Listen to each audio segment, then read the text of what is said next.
Baik, Bismillahirrahmanirrahim. Assalamualaikum warahmatullahi wabarakatuh. Waalaikumsalam warahmatullahi wabarakatuh. Yang kami hormati Bapak Ketua Komisi Pemberantasan Korupsi Bapak Setio Bianto, Bapak Direktur Penyidikan Bapak Asep Guntur Rahayu, rekan-rekan jurnalis yang telah hadir di ruang konferensi pers Gedung Merah Putih Komisi Pemberantasan Korupsi. Pada sore hari ini, KPK akan menyampaikan rilis pengembangan perkara tindak pidana korupsi memberi hadiah atau janji kepada pegawai negeri atau penyelenggara negara, yaitu Wahyu Setiawan selaku anggota KPU Republik Indonesia periode tahun 2017 sampai dengan tahun 2022 bersama-sama dengan Agustiani Tio F terkait penetapan anggota DPR RI terpilih 2019 sampai dengan 2024 yang dilakukan oleh tersangka Harun Masiku bersama-sama dengan Saiful Bahri. Untuk lebih lengkapnya dan detailnya akan disampaikan oleh Bapak Setio. Waktu dan tempat kami persilakan.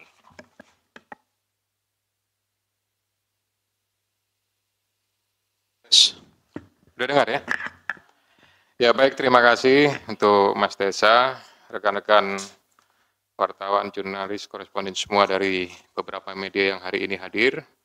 Assalamualaikum warahmatullahi wabarakatuh. Waalaikumsalam. Salam, Om Swastiastu, salam sejahtera untuk semuanya, salam sehat. Kesempatan sore ini saya akan menyampaikan penjelasan tentang pengembangan perkara tindak pidana korupsi memberi hadiah atau janji kepada pegawai negeri atau penyelenggara negara, yaitu Wahyu Setiawan selaku anggota Komisi Pemilihan Umum Republik Indonesia periode 2017 sampai dengan tahun 2022 bersama-sama dengan Agustiani Tio F terkait penetapan anggota DPR RI terpilih 2019-2024 yang dilakukan oleh tersangka Harun Masiku bersama-sama dengan Saiful Bahri. Saya yakin semua rekan-rekan sudah tahu karena lama. Sebelumnya disampaikan bahwa tanggal 8 Januari 2020 KPK telah menetapkan 4 tersangka, yaitu Harun Masiku, kemudian Saiful Bahri, Wahyu Setiawan, dan Agustiani. 3 dari 4 ini sudah dilakukan proses dan sekarang sementara sedang menjalani. Kemudian pada saat proses penyidikan terhadap perkara HM, dan upaya pencarian DPO HM ini dilakukan secara sangat serius, juga dilakukan tidak mengenal waktu, bahkan banyak melakukan koordinasi dengan berbagai pihak. Penyidik menemukan adanya bukti keterlibatan saudara HK yang bersangkutan selaku Sekjen PDI Perjuangan dan saudara DTI selaku orang kepercayaan saudara HK dalam perkara dimaksud dengan poin-poin penjelasan sebagai berikut. Perbuatan saudara HK bersama-sama dengan saudara HM dan kawan-kawan dalam memberikan suap kepada Wahyu Setiawan dan Agustiani. Yang pertama, HK menempatkan HM pada Dapil 1 Sumsel, padahal HM berasal dari Sulawesi Selatan, tepatnya dari Toraja. Kemudian yang kedua, bahwa dalam proses pemilihan legislatif tahun 2019, ternyata HM hanya mendapatkan suara sebanyak 5.878, sedangkan caleg atas nama Rizky Aprilia mendapatkan suara sebanyak 44.402. Kemudian seharusnya yang memperoleh suara dari saudara Nasaruddin Kemas, ini almarhum pada saat itu meninggal, ini adalah saudari Rizky Aprilia. Ya, karena aturan seperti itu saat itu, namun ada upaya-upaya dari saudara HK untuk berusaha memenangkan HM melalui beberapa upaya-upaya. Antara lain, saudara HK mengajukan judicial review kepada Mahkamah Agung kemudian menandatangani surat yang bernomor 2576 tertanggal 5 Agustus 2019 perihal permohonan pelaksanaan putusan judicial review. Keempat, setelah ada putusan dari MA, KPU tidak mau melaksanakan putusan tersebut. Oleh sebab itu, Saudara HK meminta fatwa kepada MA. Selain upaya-upaya tersebut, Saudara HK secara paralel mengupayakan agar Saudari Rizky mau mengundurkan diri untuk diganti dengan Saudara HM. Namun upaya tersebut ditolak oleh Saudari Rizky Aprilia. Saudara HK juga pernah memerintahkan Saiful Bahri untuk menemui Rizky Aprilia di Singapura dan meminta mundur. Namun hal tersebut juga ditolak oleh Saudari Rizky Aprilia. Bahkan surat undangan pelantikan sebagai anggota DPR RI atas nama Rizky Aprilia ditahan oleh Saudara HK dan meminta Saudari Rizky untuk mundur setelah pelantikan. Oleh karenanya, upaya-upaya tersebut belum berhasil, maka Saudara HK bekerja sama dengan Saudara Harun Masiku, kemudian Saudara Saiful Bahri, dan Saudara DTI melakukan upaya penyuapan kepada Wahyu Setiawan dan Agustinus Tio, di mana diketahui Wahyu merupakan kader dari partai yang menjadi komisioner di KPU. Bahkan pada tanggal 31 Agustus 2019, Saudara HK menemui Wahyu Setiawan untuk dan meminta memenuhi dua usulan yang diajukan oleh Saudara HK, yaitu yang pertama adalah Maria Lestari, Dapil 1 Kalbar, dan Harun Masiku, Dapil 1 Sumsel. Ini yang berhasil hanya untuk yang Kalbar saja. Kemudian dari proses pengembangan penyidikan ditemukan bukti petunjuk bahwa sebagian uang yang digunakan untuk menyuap berasal dari Saudara HK. Bahwa dalam proses perencanaan sampai dengan penyerahan uang tersebut, Saudara HK mengatur dan mengendalikan Saudara Saiful Bahri dan Saudara DTI dalam memberikan suap kepada Komisioner KPU Wahyu Setiawan. Saudara HK mengatur dan mengendalikan Saudara DTI untuk menyusun kajian hukum pelaksanaan putusan MA dan surat permohonan pelaksanaan permohonan fatwa MA kepada KPU. Saudara HK mengatur dan mengendalikan Saudara DTI untuk melobi anggota KPU agar dapat menetapkan HM sebagai anggota DPR RI terpilih dari Dapil 1 Sumsel. Saudara HK mengatur dan mengendalikan Saudara DTI untuk aktif mengambil dan mengantarkan uang suap untuk diserahkan kepada Komisioner KPU melalui Tio. Kemudian Saudara HK bersama-sama dengan HM, kemudian Saiful Bahri dan DTI melakukan penyuapan terhadap Wahyu Setiawan, jumlahnya sama dengan penjelasan pada penanganan kasus sebelumnya. Atas perbuatan Saudara HK tersebut, KPK selanjutnya melakukan proses ekspos dan lain-lain, dan akhirnya menerbitkan surat perintah penyidikan bernomor Sprindik /153/Dik 0.0001 12/2024 tanggal 23 Desember 2024 dengan uraian penyidikan perkara dugaan tindak pidana korupsi yang dilakukan oleh tersangka HK bersama-sama dengan Harun Masiku dan kawan-kawan berupa pemberian sesuatu hadiah atau janji kepada Wahyu Setiawan selaku anggota Komisi Pemilihan Umum Republik Indonesia periode 2017 sampai dengan 2022 bersama-sama dengan Agustiani Tio F terkait penetapan anggota DPR RI terpilih 2019-2024. Sebagaimana dimaksud pasal 5 ayat 1 huruf A atau pasal 5 ayat 1 huruf B atau pasal 13 Undang-Undang Nomor 31 Tahun 1999 tentang pemberantasan tindak pidana korupsi sebagaimana telah diubah dengan Undang-Undang Nomor 20 Tahun 2001 tentang perubahan atas Undang-Undang Nomor 31 Tahun 1999 tentang pemberantasan tindak pidana korupsi junto pasal 55 ayat 1 ke 1 KUH pidana.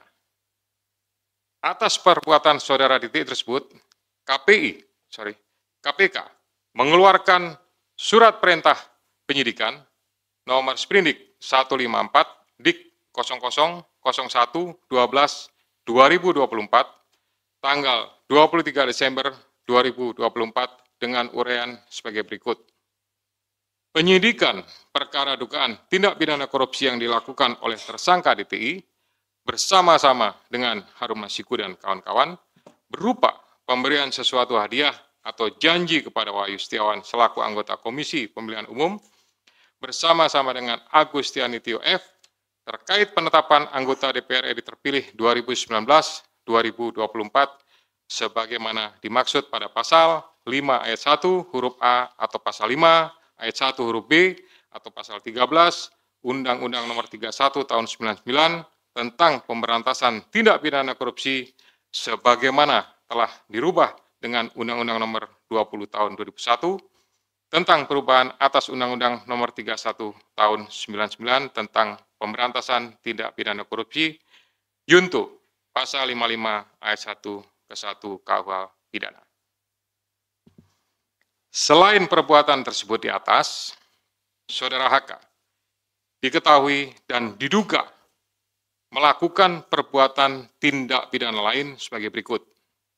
Bahwa pada tanggal 8 Januari 2020 pada saat proses tangkap tangan oleh KPK, saudara HK memerintahkan salah satu pegawainya di Jalan Sultan Syahrir yang biasa digunakan sebagai kantor untuk menelpon kepada HM dan memerintahkan supaya merendam HP dalam air dan segera melarikan diri.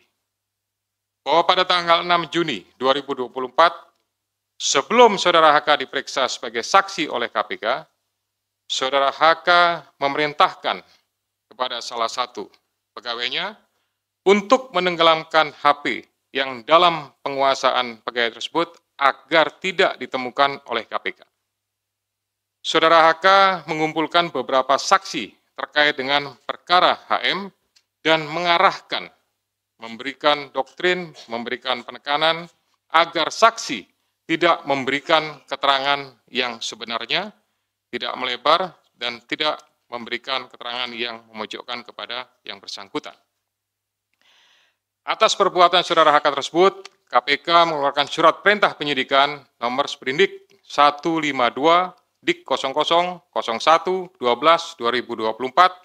tanggal 23 Desember 2024 dengan uraian penyidikan perkara dugaan tindak pidana korupsi yang dilakukan oleh tersangka HK dan kawan-kawan, yaitu dengan sengaja mencegah, merintangi, atau menggagalkan secara langsung atau tidak langsung penyidikan perkara dugaan tindak pidana korupsi terkait penetapan anggota DPR RI terpilih 2019-2024 yang dilakukan oleh tersangka HM bersama-sama dengan Saiful Bahri berupa pemberian sesuatu hadiah atau janji kepada pegawai negeri atau penyelenggara negara, yaitu Wahyu Setiawan selaku anggota Komisi Pemilihan Umum Republik Indonesia periode 2017-2022. Bersama-sama dengan Agustiani Tio F sebagaimana dimaksud dalam pasal 21 Undang-Undang Nomor 31 Tahun 99 tentang pemberantasan tindak pidana korupsi sebagaimana telah diubah dengan Undang-Undang Nomor 20 Tahun 2001 tentang perubahan atas Undang-Undang Nomor 31 Tahun 1999 tentang pemberantasan tindak pidana korupsi junto pasal 55 ayat 1 ke 1 KUH pidana. Demikian rekan-rekan media semua yang dapat kami jelaskan pada sore hari ini. Saya didampingi dengan Direktur Penyidikan Pak Asep. Ya, selanjutnya saya kembalikan kepada Pak Jubir, Pak Tesa untuk pengaturan diskusi pada pelaksanaan konferensi pers sore ini. Terima kasih. Assalamualaikum warahmatullahi wabarakatuh. Waalaikumsalam warahmatullahi wabarakatuh. Baik, terima kasih banyak untuk Pak Ketua. Selanjutnya kita persilahkan sesi pertama terlebih dahulu 3 penanya untuk perkara yang baru saja dipaparkan. Ya, nggak keluar dari perkara yang baru saja dipaparkan. Silakan, Mas Chandra dulu. Ya, saya Chandra dari medcom.id, Media Indonesia dan metrotvnews.com. Mau nanya, kenapa baru sekarang Hasto ditetapkan sebagai tersangka? Padahal kalau dari penjelasan Pak Setio tadi jelas banget keterlibatan dia sudah diketahui dari pas OTT. Kenapa baru setelah 5 tahun dia ditetapkan sebagai tersangka? Terus sebelumnya Pak, kalau menurut kami ini adalah intimidasi dari Ketua Umum PDIP Megawati Soekarno Putri yang bilang kalau Hasto ditahan atau ditangkap oleh KPK dia akan datang ke sini. Bagaimana KPK menanggapi itu dan apakah KPK melihat itu bagian dari intimidasi dari Ketua Umum PDIP tersebut? Terus yang ketiga, kalau dari penjelasan Pak Setio tadi berarti udah sangat rinci keterlibatan Hasto. Nah, seharusnya kasus ini udah lama, kapan Hasto bakal ditahan? Karena terlihat sangat rinci gitu perkaranya. Oke, belakangnya. Terima kasih, selamat sore Pak. Saya Yeyen dari forumkeadilan.com. Paling menambahkan pertanyaan dari Bang Chandra tadi, soal penetapan Hasto sebagai tersangka ini apa ada kaitannya dengan politisasi gitu Pak? Karena jubir PDIP itu pernah mengeluarkan statement yang katanya berkaitan dengan Kongres PDIP tahun 2025. Ada pihak-pihak yang berusaha mengganggu jalannya Kongres tersebut. Apakah ada sangkutan politisasinya Pak? Terima kasih. Satu lagi. Siapa? Hah? Tadi Mbak siapa? Mohon maaf. Yeyen. Yan apa Yuyun? Yeyen dari Forum Keadilan.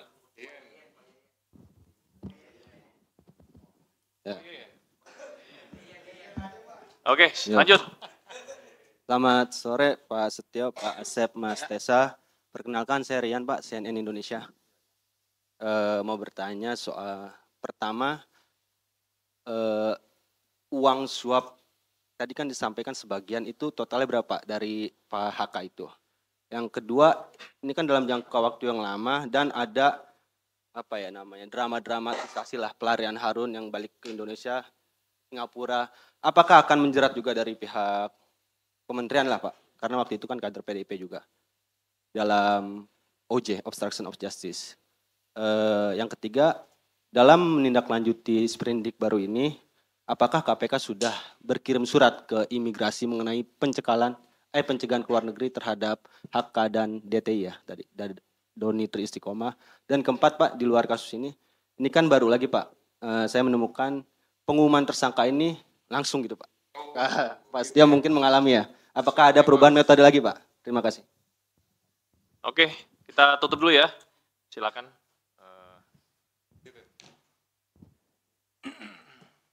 Baik, pertama kenapa baru sekarang? Ya, jadi kalau rekan-rekan melihat, gitu, kasus ini kan sejak 2019 sudah ditangani, gitu. Tapi kemudian baru sekarang. Ini karena kecukupan alat buktinya, gitu. Tadi sebagaimana sudah saya jelaskan di awal, penyidik lebih yakin, gitu. Kemudian setelah pada tahap proses pencarian DPO Harun Masiku, gitu. Ada kegiatan pemanggilan, kemudian ada kegiatan pemeriksaan, ada kegiatan penyitaan terhadap barang bukti elektronik. Nah, disitulah kemudian kita mendapatkan banyak bukti dan petunjuk yang kemudian menguatkan keyakinan penyidik untuk melakukan tindakan, untuk mengambil keputusan, ya tentu melalui proses tahapan-tahapan sebagaimana yang sudah diatur di Kedeputian Penindakan, baru kemudian diputuskanlah ya terbit surat perintah penyidikan, gitu. Jadi sebetulnya alasan pertimbangan itu. Kemudian sampaikan masalah intimidasi, ya kami murni melakukan proses penegakan hukum saja, gitu ya. Saya yakin Kedeputian Penindakan sudah melakukan ini dan ini juga menurut saya bagian daripada isi dari memori serah terima yang kami terima dari pejabat lama. Jadi sebenarnya kami juga tinggal melanjutkan saja lah, kira-kira seperti itu. Terakhir tadi Mas Janet sampaikan, penjelasan sudah sangat rinci, kemudian kapan ditahan, tentu itu nanti Pak Asep yang akan menentukan. Pimpinan juga tidak punya kewenangan untuk melakukan intervensi kepada penyidik, karena penyidik adalah independen, gitu. Silahkan nanti Pak Asep kalau mau tambahkan terkait masalah kapan ditahan, tapi pastinya ya kita melakukan proses itu sesuai dengan ketentuan yang ada. Kemudian tadi Mbak En sampaikan, apakah penetapan ini ada politisasi? Ini sama jawabannya, murni penegakan hukum, gitu. Kemudian di Kongres ada pihak-pihak yang akan mengganggu. Selama ini ya kami pimpinan sama sekali tidak ada informasi, masukan dan lain-lain terkait masalah Kongres apa segala macam. Kami hanya mendengarkan proses ekspos dan jalannya ekspos. Alhamdulillah, puji syukur kepada Tuhan dihadiri oleh semua pimpinan lengkap, termasuk dari kedeputian yang lain. Ya, jadi posisinya artinya kedeputian di penindakan, tapi dari direktoratnya lengkap, gitu. Ya, sehingga menurut saya keputusannya diambil secara bulat, dan itulah yang menjadi sprindik tersebut. Kemudian uang suap sebagian dari HK, ya itu dari hasil yang sudah kami dapatkan saat ini, tapi itu nanti akan menjadi bagian inti daripada materi pemeriksaan yang akan dilakukan oleh para penyidik. Kita akan lakukan, saya mengingatkan kepada para penyidik untuk melakukan proses penyidikan secara profesional. Kemudian Kan dijerat di Kementerian ya, karena yang akan dijerat ya itu saya kira nanti Pak Asep lah akan secara teknis.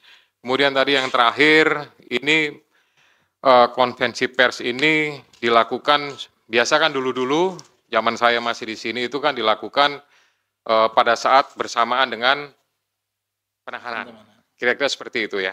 Nah, berdasarkan kebijakan pimpinan sekarang dalam rangka akuntabilitas dan mempertanggungjawabkan kepada seluruh masyarakat, gitu, ya segera sesaat setelah sprindik itu dibuat, gitu, kita tidak akan menunggu sampai dengan masa diumumkannya penahanan, itu nanti akan diumumkan, disampaikan, supaya juga para pihak yang terlibat sudah tahu statusnya seperti apa, karena ini sebagai bagian daripada pertanggungjawaban penyidik, pertanggungjawaban secara institusi kelembagaan KPK untuk bisa menyampaikan kepada masyarakat tentang kegiatan yang sudah dilakukan. Kami tidak ingin ini menjadi sesuatu yang ya istilahnya ada informasi yang, mohon maaf kalau saya menyampaikan istilahnya agak liar gitu ya, ini bertanya apa segala macam.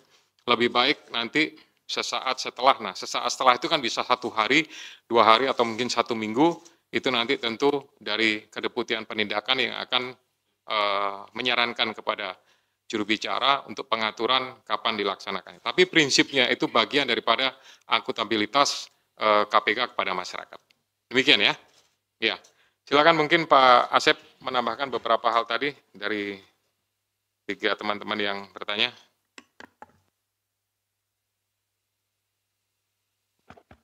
Terima kasih Bapak Ketua. Yang saya hormati Pak Ketua, Pak Jubir dan rekan-rekan sekalian yang berbahagia, para jurnalis. Izin menambahkan apa yang telah disampaikan oleh Pak Ketua tadi, yang terkait dengan kapan Saudara HK akan ditahan. Jadi rekan-rekan sekalian, bahwa sprindik yang kami terbitkan pada tanggal 23 kemarin itu merupakan pengembangan penyidikan dari perkaranya Harun Masiku. Jadi saksi-saksi yang saat ini atau keterangan-keterangan yang ada, yang kami himpun, yang tadi Mas Chandra bilang ini sudah lengkap dan lain-lain, itu keterangan-keterangan di mana para saksi itu dipanggil di sprindiknya Harun Masiku. Ya, sehingga nanti untuk sprindik yang baru ini kita tentunya akan memanggil kembali mereka dengan dasar sprindik yang baru ini, sehingga diperlukan waktu untuk melakukan pemanggilan dan meminta keterangan kepada para saksi, dan juga kami akan melakukan penyitaan di mana juga itu yang barang bukti itu juga terkait di perkaranya HM, sehingga diperlukan waktu, ditunggu saja nanti ya Mas Chandra untuk penahanannya. Pasti kita akan kabari seperti itu. Kemudian terkait juga dengan masalah tadi apakah dari kementerian dan lain-lain akan dilakukan. Pokoknya seperti yang biasa kita lakukan di dalam penyidikan, kalau ditemukan tindak pidana baru yang dilakukan oleh siapapun itu, ya, maka orang itu harus mempertanggungjawabkannya. Tentunya kita akan melalui proses yang ada di sini, mulai dari jenjang direktorat, dilakukan ekspos, kemudian ke kedeputian dan juga ke pimpinan, seperti halnya untuk penetapan tersangka saudara HK pada hari ini. Jadi melalui jenjang yang ada. Artinya ketika ditemukan, jadi tidak hanya di kementerian, dimanapun jika diketemukan tindak pidana korupsi atau yang berkaitan dengan tindak pidana ini akan kita proses. Kemudian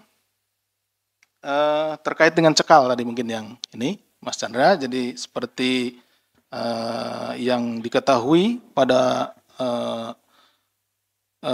SOP yang kita miliki atau POB yang kita miliki, ketika ini naik juga diikuti dengan pencekalan, ya, pencekalan terhadap yang bersangkutan, kemudian juga terhadap orang-orang yang memang berkaitan dan kita duga bahwa dia memiliki informasi dan akan menyulitkan apabila dia berada atau keluar negeri, seperti itu. Jadi pencekalan serta-merta kita lakukan. Pencekalan itu seperti biasanya 6 bulan, nanti kan bisa diperpanjang seperti itu. Tidak hanya orang tertentu ya, memang itu semuanya seperti itu gitu, Mas Chandra. Mungkin itu yang bisa kami sampaikan, menambahkan dari Pak Ketua. Terima kasih. Assalamualaikum warahmatullahi wabarakatuh. Baik, stop. Ada aturan mainnya. Sesi kedua. Oke, tadi dinunjukin atas Mas siapa? Bayu ya? Bayu. Ya. Selamat sore Pak Setio, Pak Asep, dan Mas. Mohon izin, saya Bayu ingin menanyakan ini terkait dengan kasus yang sekarang. Ini kan Hasto Kristianto ini dia juga berkontribusi dalam proses penyuapan tersebut. Pertanyaannya adalah, kenapa Hasto ngotot mengajukan Harun Masiku menjadi anggota DPR? Apakah sejauh ini KPK sudah menemukan motif dibalik kenapa PDIP sengaja ngotot untuk mengajukan Harun Masiku menjadi anggota DPR? Mengingat background Harun Masiku ini adalah seorang advokat, apakah jangan-jangan Harun Masiku memegang sejumlah kunci kasus-kasus lain yang juga melibatkan elit PDIP? Terus untungnya apa buat PDIP ketika Harun Masiku menjadi anggota DPR? Terus yang terakhir terkait dengan pemeriksaan selanjutnya, apakah KPK akan memanggil para pihak terkait hingga sekelas elit termasuk Ketua Umum PDIP terkait kasus ini? Terima kasih. Oke, dari mana? Itu yang pakai topi.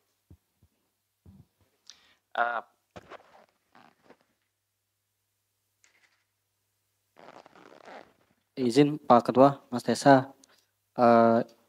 Tadi kan kalau nggak salah sempat disebutkan. Siapa dari mana? Oh iya, Fadil dari Detikom. Tadi kalau nggak salah sempat disebutkan bahwa HK ini sempat mengetahui soal OTT. Apakah si HK ini, apakah OTT ini sempat bocor sampai kemudian si HK ini mengetahui adanya OTT tersebut. Kemudian yang kedua, ini kan Harun udah lama banget ya Mas kabur gitu. Nah ini ada peran dari HK juga nggak sih untuk mengatur kepergian Harun ini? Itu aja sih Mas, makasih. Satu lagi. Ya, selamat sore Pak Ketua, Mas Desa, Pak Asep. Saya Fana dari Investor Trust. Satu pertanyaan aja, ini kan tadi perintahan penyidikannya OOJ-nya disebutkan ketika OTT terjadi. Setelah OTT terjadi. Nah, sementara Harun Masiku diketahui kan sudah buron selama 5 tahun. Apakah juga Hasto ikut terlibat dalam menghilangnya Harun Masiku selama ini? Gitu. Terima kasih. Sama ya sama yang ini. Bersama. Oke, 3 dulu ya. Silakan.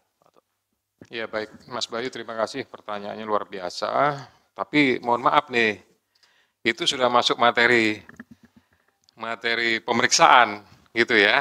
Jadi ya nanti akan didalami meskipun penyidik sudah memiliki informasi tentang itu, tapi karena sekali lagi itu sudah materi dalam penyidikan, mungkin ya kami mohon maaf tidak menyampaikan tentang hal-hal tersebut ya.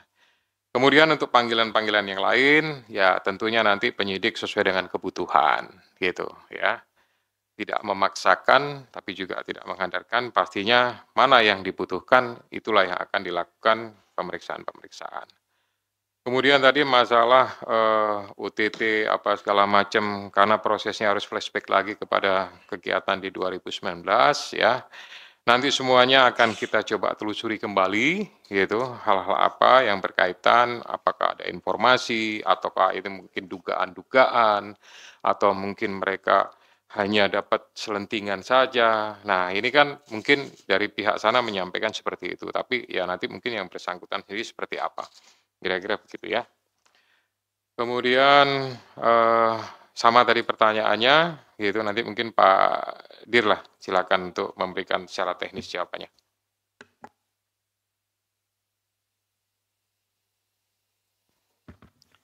Terima kasih Pak Ketua. Mohon izin menambahkan Bapak. Terkait tadi mungkin yang juga pemanggilan-pemanggilan, nanti rekan-rekan bisa monitor karena setiap hari biasa kita umumkan siapa yang akan dipanggil. Rekan-rekan bisa monitor di situ ya. Kemudian juga terkait dengan masalah kebocoran OTT dan juga keterlibatan saudara HK dengan kaburnya saudara HM dan lain-lain, itu sedang kita dalami tentunya ya rekan-rekan. Jadi nanti tadi makanya ada pasal kan ada dua rekan. Kalau rekan-rekan menyimak itu ada dua sprindik ya untuk saudara HK. Salah satunya adalah pasal 21-nya, nanti bisa dilihat karena ini kan juga rekan-rekan dapat nanti. Nah, di situ ada pasal 21-nya. Nah, tentunya di sini yang akan menjadi materi di situ ya. Tadi terkait dengan yang rekan-rekan apakah ini udah lama, apakah ada keterlibatan dan lain-lainnya, kita akan mendalami di situ ya. Itu mungkin yang bisa kami tambahkan. Terima kasih. Baik, ada lagi? Belakang.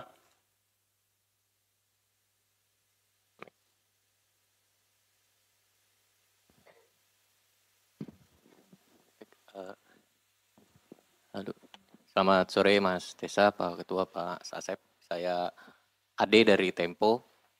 Mau menegaskan aja untuk perkara OOJ-nya HK ini, berapa tersangka yang ditetapkan oleh KPK. Karena kan kita tahu bahwa kemarin-kemarin juga tim hukumnya PDIP melakukan perlawanan lah ya, melaporkan ke Dewas, terus menggugat ke pra-peradilan dan segala macam gitu. Apakah itu juga menjadi bagian dari upaya perintangan penyidikan yang dilakukan terhadap HK gitu? Apakah memang KPK melihat ke arah situnya gitu? Mungkin itu aja pertanyaannya. Terima kasih. Lagi? Cukup ya? Akhir ya? Oke. Gitu ya. Mas siapa dari Tempo? Mas Ade. Ya. Jadi prinsipnya kami berharap bahwa para pihak yang terlibat secara langsung maupun tidak langsung bisa bekerja sama.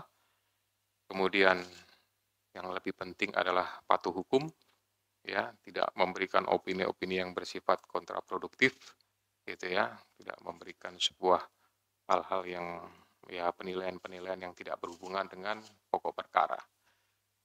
Ya, para pihak tentunya memiliki hak ya sesuai dengan pasal-pasal yang diatur dalam KUHP. Kalau memang itu silakan digunakan, tapi prinsipnya segala sesuatunya kami melaksanakan proses penegakan hukum ya secara murni, secara profesional. Kira-kira seperti itu ya. Ya, Pak Asep mau tambahan? Silakan. Mohon izin menambahkan Pak Ketua, Mas Ade, jadi di pasal obstruction of justice (OJ) yang dimaksudkan ya, itu beberapa tersangka. Siap disampaikan. Jadi Pertama tentu kita akan fokus dulu kepada perbuatan-perbuatannya yang ada dulu. Nanti perkembangannya pasti akan kita sampaikan ya Mas Ade. Jadi seperti apa?